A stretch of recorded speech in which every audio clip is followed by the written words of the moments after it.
Hey everybody, this is Valerie from Round Rock, Texas, coming to you with my second Help Just One Person video.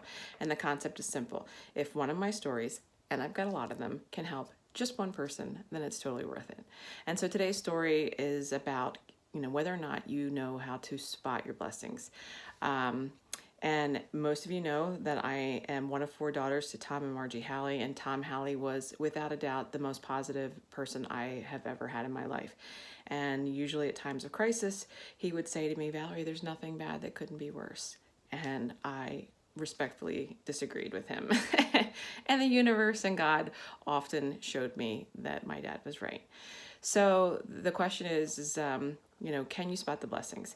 And it reminded me of a quote that I just shared this week, saying like, don't ask God to guide your steps if you're not willing to move your feet. And that reminded me of a story that I truly love about the God will save me story. And it had to do with flooding that was resulting in evacuation, and a man was praying to God to please save him. And so he prays to God, and his neighbors drive by in a car and they say, come on, get in, we gotta go, it's dangerous. And he says, no, thanks, I prayed to God, God's gonna save me. And so the waters continue to climb, and someone in a boat passes by and says, come on, get in, you gotta go, it's dangerous. And he says, no, I've prayed to God, he's gonna save me, thanks, and they proceed to go on without him. And then finally the waters are so high, he's on top of his roof praying for God to save him, when a helicopter arrives and says, come on, get in, we've got to go. And he says, no, I've prayed to God, he's gonna save me. And then he died. And he gets to heaven and he says, God, I had all my faith in you, I prayed for you to save me. Why didn't you save me? And God said, I sent you a car, a boat, and a helicopter. What more do you want? So sometimes you have to be able to spot your blessings. And that's, that reminds me of, my current journey. And it took total health crisis for me to kind of land on the path of wellness that I am embarking on, and my family is embarking on. And so I was in a health crisis before I spotted, the need to change my life, my lifestyle. And now I am the proud recipient of like my best health in decades.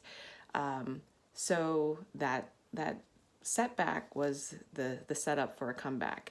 And so I challenge you to find out, to look at and reflect on what you're going through.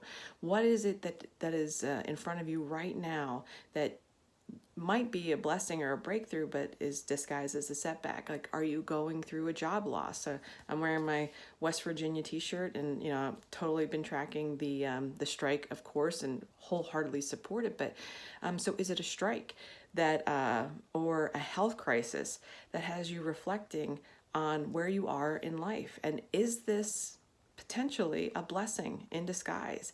Like, has there been something within you that has said like, I want to pursue my passion, and my passion is this lane, but I'm terrified of going in that direction because I'm right here in this storyline.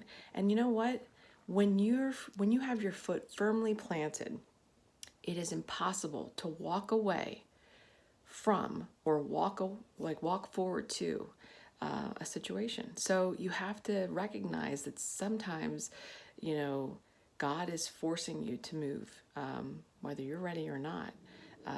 It's a blessing in disguise. So have an attitude of gratitude. Look for, look through glass half full lenses, and always remember that there's nothing bad that couldn't be worse. So if this helps just one person, it's totally worth it.